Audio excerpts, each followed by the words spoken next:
Wow. Last year, my Christmas present to myself was the gift of a brand new last name.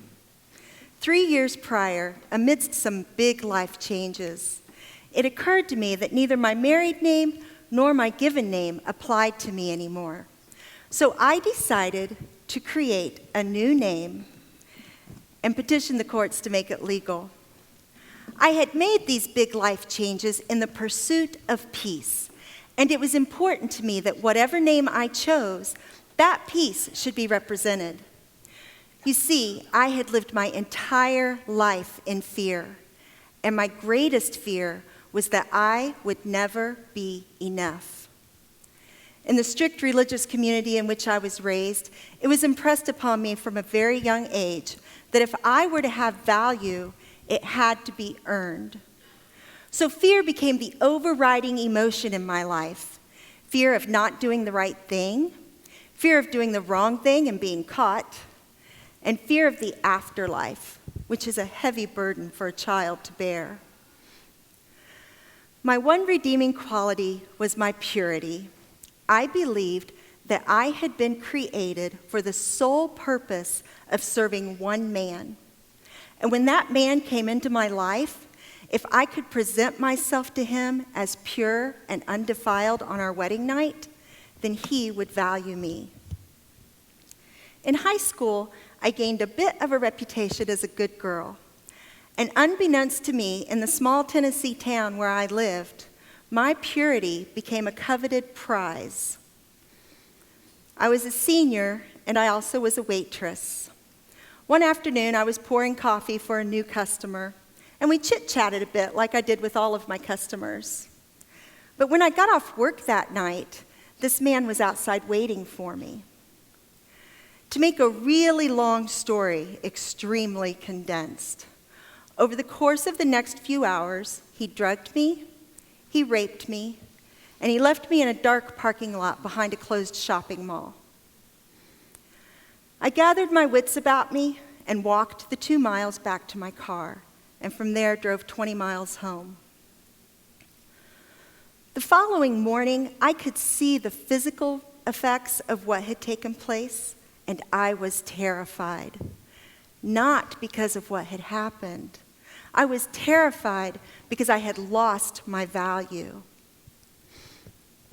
In the days and weeks that followed, I became more fearful because this man was so open about what he had done.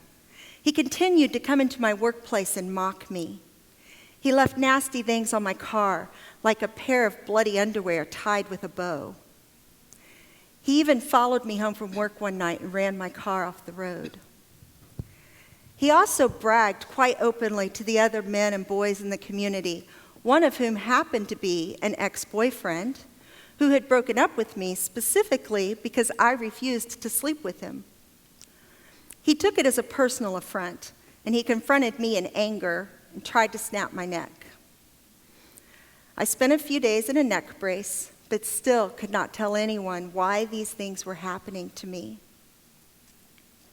I managed to finish high school, but decided not to go to college, something I had looked forward to. But I couldn't see any future that had value. So I declined the scholarship that was offered, and I took 3 jobs, and I worked around the clock. Work became my escape.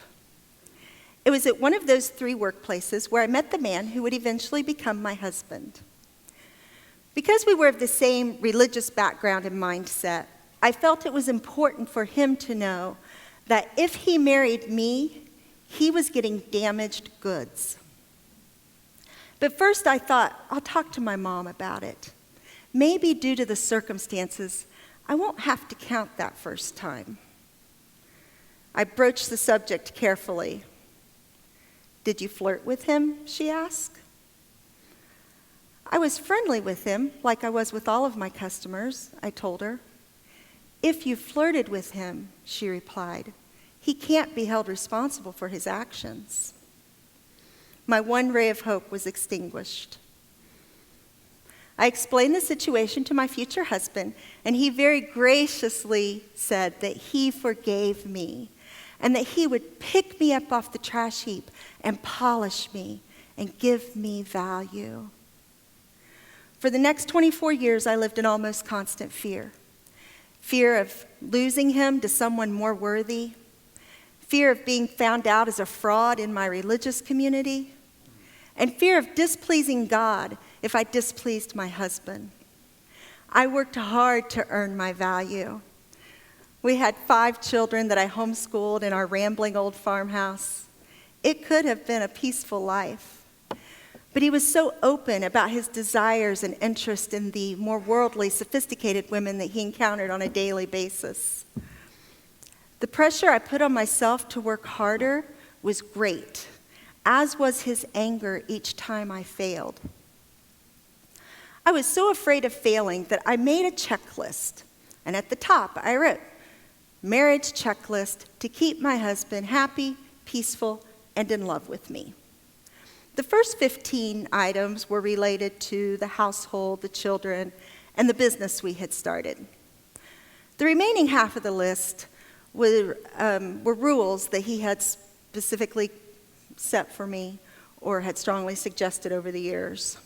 Things such as don't roll your eyes, don't sigh, don't have a tone, don't question him in public, don't wear the color red, so on and so forth. I didn't realize that I was at my breaking point. It had never occurred to me to leave. Divorce just simply was not an option in my world. I did consider death, but I was stopped by the realization that eventually my children would discover that it had not been an accident. This came to a head in Berlin, Germany. We'd been there for a couple of months on business, and we fought almost every day. But I always acquiesced.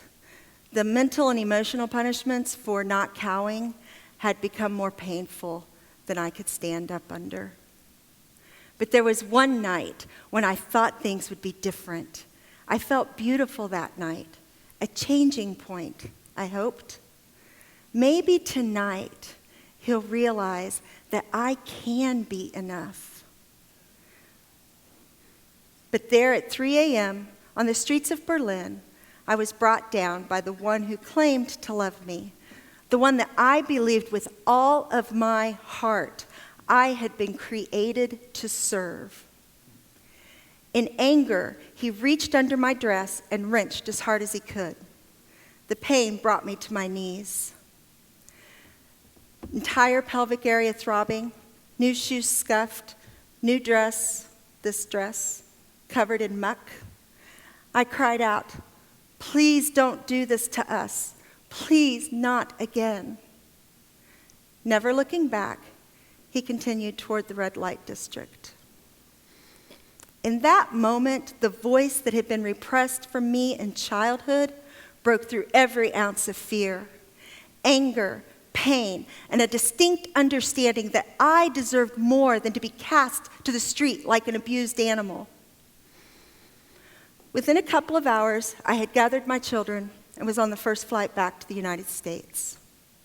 I knew the consequences for leaving could be severe, but I had finally reached that point they tell you about, where my fear of staying the same had become greater than my fear of change. It was spring break when I took my daughter and her friend to Ireland. He was supposed to meet us there, but had decided to take that time to determine if I was worth keeping. I landed in Dublin with such a heavy heart. My marriage was in shambles. The possibility of divorce loomed on the horizon. The first 3 days were some of the most painful in my life as I simply waited to see whether or not a 26-year relationship would be salvaged. On the 4th day, we took a road trip. Rain beat against the windows, and the sway of the bus caused the stranger sitting next to me to fall asleep on my shoulder. I was in such an emotional daze that I barely noticed. I could hear waves crashing far below as we hiked through dense fog. I walked to the edge of a cliff, and from my pocket, I took a bottle, containing a message I had written. With all of my strength, I hurled it into the ocean. Then I pushed back my hat, and I let the wind work its magic. I've always had an affinity for the wind, and I'm especially partial to the proverb that says, "Listen to the wind, it talks. Listen to the silence, it speaks. Listen to your heart, it knows." I listened carefully. Suddenly, the fog began to lift, both literally and figuratively, as it dawned on me that I did not have to wait for someone else to determine my worth. Regardless of my role in the demise of the marriage, I had value, and I was enough for me.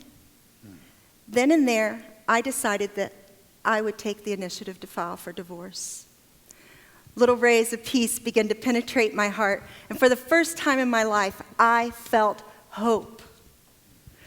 I was leaving behind everything I'd built my life on, the entire foundation of my life, and forging into a future with no marketable skills, no career to fall back on, and no apparent way to live on my own. And the road ahead was scary, but I knew that peace would prevail. The location of that experience was on the cliffs of Mohr in County Clare. I played with the words a bit and then wrote it out. And as soon as I saw it in written form, I knew in my soul that it was right. It's the name I will carry regardless of any future relationship status. It represents my journey. It represents peace. It represents me. So please, allow me to introduce myself. My name is Ginger Claremohr.